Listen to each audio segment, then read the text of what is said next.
All right, तो सबसे पहले कॉन्ग्रेचुलेसन सलोनी जी, एक नया नाम मिला है आपको हिंदी फिल्म इंडस्ट्री, एनिमल की बहन। हम जहाँ भी देखते हैं सोशल मीडिया पर, आप जहाँ भी जाती हैं लोग आपको इस नाम से बुलाता है। हर आर्टिस्ट चाहता है कि उसकी लाइफ में एक ऐसा किरदार आए, एक ऐसा नाम आए जो लोग बहुत ही पॉपुलर हो जाए एंड अमर हो जाए। सो मुझे लगता है एनिमल की बहन बहुत पॉपुलर हो रहा है। कैसे देखती हैं एनिमल की बहन को एंड इस किरदार को, एंड क्या कुछ कहना चाहेंगी एनिमल की बहन? जितना जितना प्यार मिल रहा है मैं तो सिर्फ शुक्रगुजार हूँ and I am really lucky कि मुझे रोल करने का मौका मिला, क्योंकि बहुत कुछ एक्सप्लोर करने का मौका मिला, बहुत दिग्गज लोगों के साथ काम करने का मौका मिला, सुपरस्टार्स के साथ स्क्रीन शेयर करने का मौका मिला। So I am just very thankful in this moment and क्योंकि लोगों की ज़ुबान पे एनिमल की बहन आ गया तो अच्छा ही लगता है यार, जहाँ भी लोग जाके इसे पहचान लेते हैं and that tag is there obviously. तो मज़ा तो खूब आ रहा है, very overwhelmed on cloud 9 enjoying this whole phase. तो प्यार आ रहा है और बरसाते रहे लोग तो। एंड क्योंकि आपने बताया कि बहुत सारे लोगों के साथ काम करने का, बहुत सारे सुपरस्टार के साथ काम करने का मौका मिला, जब ये फिल्म आपको ऑफर हुई, मैं आपको बताया गया कि इस फिल्म में रणबीर कपूर होंगे, बॉबी देओल होंगे, टी सीरीज इतना बड़ा सब प्रोडक्शन होगा, तो क्या कुछ नर्वसनेस थी या फिर क्या कुछ था, क्या कुछ फीलिंग चल रही थी आपके दिमाग में, क्या कुछ चल रहा था सलोनी? पहले तो मैं बहुत मतलब मुझे लगा कि इतने सालों की मेहनत रंग ला रही है, पहली बात तो मुझे लगा कि मेरे सपने पूरे होने की कुछ शुरुआत चालू हुई है, तो वो मुझे बहुत अच्छा लगा। लेकिन जब ये पता चलता है कि आप इतने सीनियर्स और सुपरस्टार्स के साथ काम करने जा रहे हो and you gonna share screen space with them, obviously intimidate तो आप होते ही हो, आपको लगता ही है कि क्या होगा, कैसे करेंगे ये वो। पर संदीप सर का प्रोसेस बहुत अच्छा था, उन्होंने हमारे साथ काफ़ी रीडिंग्स करवाई, पूरी फैमिली एक केमिस्ट्री बिठाई, रिलेशनशिप्स पे काम किया, बैक स्टोरी पे काम किया, डिस्कशंस हुए खूब, लुक पे काफ़ी काम हुआ। वो तो हुआ ही होमवर्क, पर on set all the actors, Anil sir, Ranbir Kapoor, you name it, and all of them were very warm. उनमें बिल्कुल ऐसा वाइब और फीलिंग ही नहीं थी कि हम सुपरस्टार हैं और ये सब। तो उन्होंने एकदम फील ही नहीं कराया कि हम न्यू कमर्स और जूनियर्स हैं, मतलब लगा ही नहीं कि मैं पहली बार उनके साथ काम कर रही हूँ। दे वर वेरी वार्म, उन्होंने एकदम फ्रेंडली फीलिंग के साथ काम किया और सारे बहुत ना इन टू द प्रोसेस थे कि हम यहाँ हैं तो चलो पूरी जान डाल देंगे, रणबीर हो या अनिल सर हो, मतलब अगर वो सीन कर रहे हैं तो वो रिहर्स करेंगे आपके साथ 30-40 बार लाइनें। रणबीर तो पूरे पूरे टाइम वो सीन शुरू होने से पहले लाइनें ही पढ़ते रहते थे, क्योंकि हमारे लंबे लंबे सीन्स थे, इंटेंस सीन्स थे। तो इंटेंस सीन्स परफॉर्म करने के लिए अगर लाइनें आपको अच्छे से याद हो जाएं तो सीन करना आसान हो जाता है। तो उनसे मैंने ये भी सीखा कि how how can you be so giving. He was always so giving as an actor, always present on set and always in the moment. कि अगर वो आपसे जनरली भी बात कर रहे हैं ना, तो आपसे ही बात कर रहे हैं, फिर वो कहीं और नहीं है, then he is talking to you and that is what makes him the kind of actor also he is. तो सबने ही इतना कंफर्टेबल फील कराया कि ईजी हो गया पूरा प्रोसेस। बिल्कुल। एनिमल ये एक ऐसी फिल्म आई है बहुत लंबे टाइम के बाद, बहुत प्यार मिल रहा है थिएटर में भी।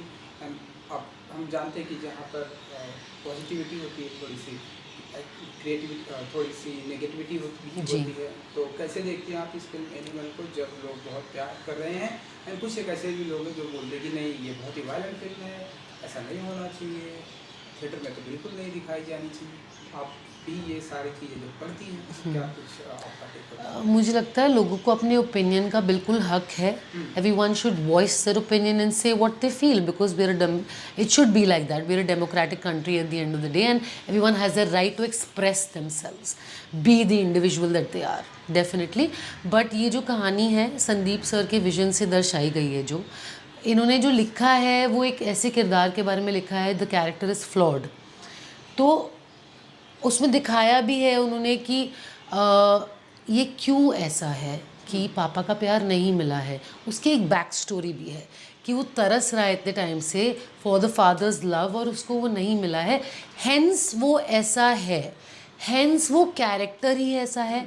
जॉनर फिल्म का वायलेंट है, उन्होंने बोला ही था मुझे वायलेंट फिल्म बनानी है, जॉनर जॉनर ही एक्शन है, ए सर्टिफिकेट मिला हुआ है। तो सारी कहानियाँ आप लोग को पहले से ही पता है कि उन्होंने बनाई ही इस किरदार के बारे में कहानी है। अब जब कहानी बनती है तो रियल लाइफ से आप इंस्पिरेशन लेते हो आसपास से, और एज आर्टिस्ट हम उसको एम्पलीफाई करके एक पर्दे पे डालते हैं ताकि वो इमोशन और जो एक सिनेमैटिक लिबर्टी और एक क्रिएटिव लिबर्टी जो टर्म होता है वो लेके आप एक पर्दे पे दर्शाते हो। तो वो देखने जा रहे हैं लोग और एंटरटेन हो रहे हैं काफ़ी अच्छे से। तो मुझे लगता है उन्होंने अपने वर्ल्ड को बहुत अच्छे से क्रिएट किया है। बाकी लोगों को अपने ओपिनियंस का बिल्कुल हक है, वो जो जो उनको मन है वो बोल सकते हैं, पर as an actor also I feel it's my job to be a part of stories and to do my job perfectly nicely, कि लोग बिलीव करें कि मैं रीत हूँ उस वर्ल्ड में। रणबीर अगर वो कर रहे, रणविजय सिंह का रोल प्ले कर रहे हैं तो लोग बिलीव करें, लेकिन वो फिक्शनलाइज कहानी है। बाकी ऑडियंस पे डिपेंड करता है कि वो राइट और रॉन्ग में डिफ्रेंशिएट खुद करें ना। कहानी को कहानी की तरह देखें, एंटरटेन हो जो लोग हो रहे हैं। And I am actually really lucky to get to be a part of his canvas and his painting, और उन्हें जो वर्ल्ड दर्शाने की कोशिश की, मुझे तो बहुत मज़ा आया। बिल्कुल बिल्कुल, बहुत ही ब्यूटीफुल एंड बहुत ही वायलेंट वर्ल्ड देखने को मिला। और उसमें एनिमल की बहन सलोनी बत्रा जी जो हमारे सामने बैठी हैं, जो अपने अपने अपने बारे में, अपने किरदार के बारे में थोड़ा सा बताइए। जो आपका किरदार एनिमल की बहन बहुत पॉपुलर हो गया सोशल मीडिया पे, या फिर आप जहाँ भी जाती हैं?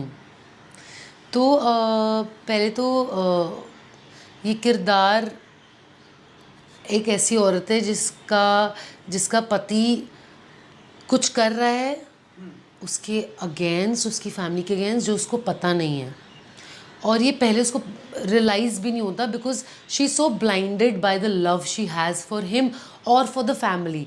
ये ऐसी एक औरत है, और इसका नाम भी ना रीडिंग्स में पहले कुछ और था। पहले वो गीत सोच रहे थे या एक दो और ऑप्शंस पे थे, लेकिन रश्मिका का नाम गीतांजलि था तो वो गीत नहीं रखना चाहते थे, सेम सेम नेम हो जाता।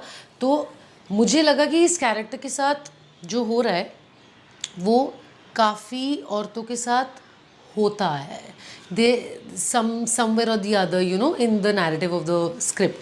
तो मुझे लगा रीत नाम बैठेगा उसके लिए, तो मैंने सजेस्ट किया और सर को बहुत पसंद आया, और राइटर सौरभ को भी बहुत पसंद आया। तो उनने मेरा सजेशन लिया और उन्होंने बोला बिल्कुल ये नाम रखते हैं। और बाकी बचपन से जो उसके साथ होता है कि यू नो एक्सपीरियंस हो जाता है कि ईव टीज़ कर रहा है और वो सहम जाती है, और फिर ना आप एक पार्टनर आपको मिल जाता है जब लाइफ में, तो आप उस पर पूरा डिपेंडेंट हो जाते हो, वो आपका कंफर्ट जोन बन जाता है और आप कुछ नहीं देख पाते उसके beyond. For you that is the be all and end all, no matter आपके साथ वो कुछ भी मीन हो रहा हो या एकदम सही नहीं हो, कहीं सही हो कहीं सही नहीं हो, लेकिन आप लुक पास करते हो कि ठीक है ना, I love him, he loves me, और ये वो, जब तक उसको एंड में पता नहीं चलता कि एक्चुअली वो क्या कर रहा था। एंड अगर आप वो सीन देखोगे जब रणविजय रीत को बताता है कि मैंने तेरे पति को मार दिया, तो आप रीत में वो भी देखोगे कि तूने मार दिया, हाँ तूने कैसे मार दिया, तूने गलत किया, पर उसको ये भी रियलाइज़ होता है कि ओ माय गॉड क्यों इसने ये डिसीजन क्यों लिया। और ये जो कह रहा है कहीं कहीं वो भी पति के लिए भी वो दुख तो हो ही रहा है कि हाय राम मेरे पति को मार दिया, who is the be all and end all right now in रीट्स life. But उसके फेस पे ये भी है कि ये ऐसा करने की कोशिश कर रहा था तो शायद इसने सही डिसीजन लिया है, बट वो असमंजस में है कि क्या चल रहा है उसकी लाइफ में। तो और मुझे ये शेड्स जो थे फ्रॉम कॉलेज 239 तो 19 25 29 34 32 39 ऐसे ही सब करने का मौका मिला, तो वो मेरे लिए एज एन एक्टर एक तो चैलेंज था which I wanted to take on, और बहुत इंटरेस्टिंग था क्योंकि उसमें प्रोसेस था। हमने लुक पे काम किया, हमने उसकी डायलॉग डिलीवरी पे काम किया, उसका टोन, बॉडी लैंग्वेज, ये सब कैसा होगा, कॉलेज में रणविजय और रीत का क्या केमिस्ट्री होगा उस सिनारियो के हिसाब से, जब उसकी शादी हो जाती है, जब वो 60th बर्थडे पार्टी तब कैसा होगा, कपड़े क्या कलर्स पहने होंगे, क्या हेयर डू होगा, बाद में कैसा होगा। तो इस सब पे काम करने में भी बहुत मज़ा आया। सुपर, बहुत ही अच्छे से आपने बताया। एंड सेट से याद आया, मुझे ऐसा लगता है कि हमारे इंडियन सिनेमा का सेट्स भी धीरे धीरे चेंज हो रहा है। अगर हम 90s में जाते हैं, सलमान खान की या शाहरुख खान की फिल्में देखते हैं तो चॉकलेटी बॉय एंड ऑडियंस उन्हें पसंद करती है। हम्म। And धीरे धीरे जब हम 20s में आते हैं, हम्म। then सलमान खान की फिल्में देखते हैं जिसमें वो वायलेंट करते हैं, हम्म। लोग पसंद करते हैं। देन फिर अब कबीर सिंह एक की मूवी आती है, तो वो वायलेंट करते हैं, थिएटर बजता है, तालियां बजती। अब एनिमल आई है, बहुत ही वायलेंट है, मारधाड़ करता है, और जितना ज़्यादा वो वायलेंट हो रहा है उतनी ज़्यादा ऑडियंस उसे पसंद कर रही है। ये जो इंडियन सिनेमा का जो सेट्स चेंज हो रहा है, अगर मैं देवदास की बात करूँ तो वो एक अपने सबको बचाने के लिए सबका ख्याल रखता है, वहाँ भी लोग उसे पसंद करते हैं हमारे इंडियंस। एनिमल की अगर बात करूँ तो ये जितना ज़्यादा वायलेंट हो रहा है उतनी ज़्यादा लोग उसे पसंद करते हैं। ये जो चेंजेस आ रहे हैं, ये कैसे देखती है सलोनी बत्रा जी? चेंजेस यार, अभी भी वैसी फिल्में, रोमांटिक कॉमेडी, ये सारी फिल्में बन रही हैं, बन ऐसी रही है। बात नहीं है। हाँ बन रही, लेकिन ये फिल्म अगर तब आई होती तो शायद बोलते अरे इतना वायलेंट हीरो कहाँ से हो सकता है, नहीं हो सकता। I don't think. हाँ, क्योंकि लोग अडेप्ट कर रहे हैं, लोगों को थोड़ा cinema, I think film making और समझ में आ रही है, और उनको आई थिंक जो इमोशन टैप किया है संदीप सर ने, कि पहले तो अनाउंस कर दिया कि मैं वायलेंट फिल्म बना रहा हूँ, वो बड़े क्लियर थे कि मुझे ऐसी बनानी है, मुझे इस किरदार के बारे में कहानी बनानी है, तो उनका वो स्लेट क्लियर था। बाकी जो वायलेंस दिखा रहे हैं वो उस नैरेटिव में फिट बैठता है जो कर रहा है, और वो इतना हाइटन सिनेमैटिक लिबर्टी और क्रिएटिव लिबर्टी के लिए करा जाता है ताकि वो इमोशन जितना उनको दर्शाना है वो ऑडियंस को पियर्स करे, और लोगों को मज़ा भी आ रहा है यार। मैं देख के आई हूँ गेटी में भी फिल्म। हाँ, लोगों को बिल्कुल बिल्कुल वो, क्योंकि वो इमोशन बिल्कुल पियर्स कर रहा है, उनकी स्टोरी टेलिंग बड़ी क्रिस्प है। जैसे उन्हें एडिट भी करी है फिल्म, अगर आप देखोगे, he is done it himself, so he is done it really beautifully actually, कि एक सीन के बाद क्या होना चाहिए। यहाँ से लोगों को, उनको पता है कि मुझे लोगों को फील क्या कराना है, कि मैंने ये वाला सीन दिखाया, अब मुझे बैक में जाना है कि अच्छा इसकी कहानी में पहले क्या हुआ था, अच्छा अब एंड में चलते हैं, अच्छा अब बीच में आते हैं। तो वो लोगों के इमोशंस को ऊपर नीचे करना बड़े अच्छे से जानते हैं, और लोगों को बहुत मज़ा भी आ रहा है, and people are adapting really well, I think. ये अच्छी बात है कि हमारी इंडियन सिनेमा धीरे धीरे बहुत सारी चीज़ें अडॉप्ट कर रही है। हाँ बिल्कुल, जैसे आप देखोगे यार, fight club, Scarface, God father, इतनी फिल्में हैं एक्शन ओरिएंटेड, और लोगों को तो बाहर तो कब से चली आ रही हैं, है ना, तो अब फाइनली यहाँ पे भी बन रही है, विच इज़ ग्रेट। बिल्कुल। एंड हमने आपके बारे में सुना है कि बहुत ही मल्टी टैलेंटेड है आप। अच्छा, एक्टिंग तो आप करती हैं, एनिमल की बहन है ही, और गाना भी बहुत ही अच्छा गाती हैं, जी। बहुत सारा काम करके अब यहाँ तक आप किरदार को अप्रिशिएट। तो बताइए, और ऐसा कौन कौन सा किरदार छुपा के रखी जो आने वाले दिनों में, आने वाले सालों में आप उसे निकालना? बहुत सारे किरदार यार, मतलब मेरे को रोमांस करना है, मुझे गीत फ्रॉम जब वी मेट तो बनना है एक दिन, एक बार कभी। Tamasha, Deepika from Tamasha, Deepika from Cocktail. अगर रॉकस्टार जैसी फिल्म बनाई थी, मुझे बहुत पसंद है, रणबीर ने उसमें क्या काम किया है, पर अगर एक फ़ीमेल रॉकस्टार बना दे तो मज़ा ही आ जाएगा। मैं वो करना चाहूँगी, क्योंकि मैं गाना भी गाती हूँ, गिटार भी बजाती हूँ, तो मतलब वैसे कुछ इंटरेस्टिंग रोल्स करने को मिले। मैं साउथ फिल्म्स करना चाहूँगी, बिकॉज वो वहाँ पे, एंड எனக்கு तमिल தெரியும், सो कि मैं चेन्नई में पढ़ी हूँ, तो मैंने वहाँ तमिल भी सीखी। नंड्री नंद्री नंड्री इज थैंक यू। नमस्कारम इज नमस्कारम इज बेसिक, हाँ, तेलुगु, और या एक है, तो वो तमिल आई नो बेसिक, या हाँ, वो थोड़ा सा कंफ्यूज या है। या हाँ, हम तो क्या वो भी बात करना करें? चाहूँगी। और क्या हो गया, बंद कर दो ना।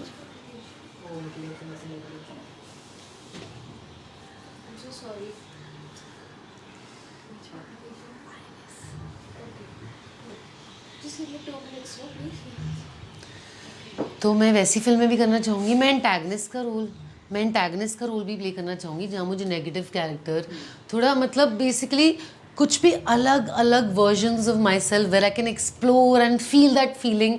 क्योंकि जब एज आई सेड कि जब मैं कैमरा के सामने जाती हूँ मैं सब भूल जाती हूँ, then I am into the character, so I want to feel a different range of emotions, a different variety of roles I would love to do. And now I would love to do some protagonist parts, कि पूरा narrative का कंधा भार मेरे कंधे पे हो, तो मुझे उसमें बहुत मज़ा आएगा। बिल्कुल।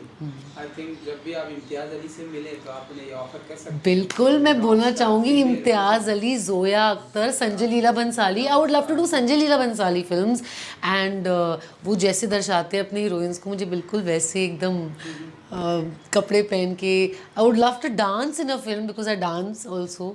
मैंने कुचिपुड़ी सीखा है और जैज़ सीखा है, तो मैं वो भी करना चाहूँगी। तो मैं अपने सारे एस्पेक्ट्स डेफिनेटली दर्शाना चाहूँगी। सिंगर तो आप है ही, गाना हम आपसे डेफिनेटली कोई एक अच्छा सुनेंगे।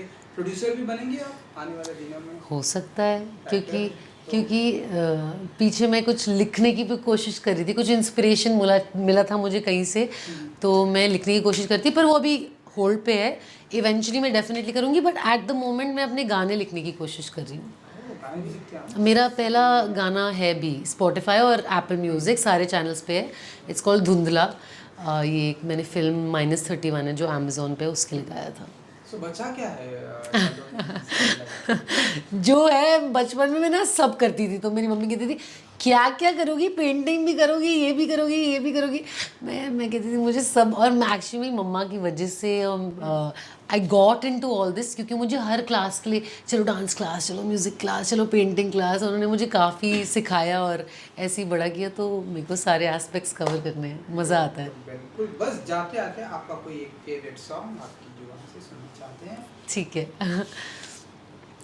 नहीं नहीं नहीं, ये बातें हैं पुरानी।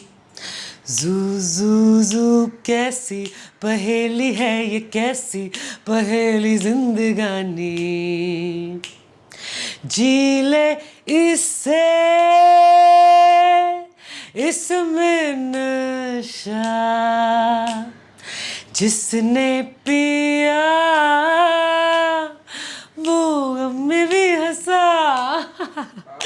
पल में हंसाए और पल में रुलाए कहानी। जू जू जू कैसी आहा कैसी पहेली जिंदगानी। Super. Thank you, thank you so much. Thank you, thank you, thank you so much. Thank you, very grateful, thank you so much.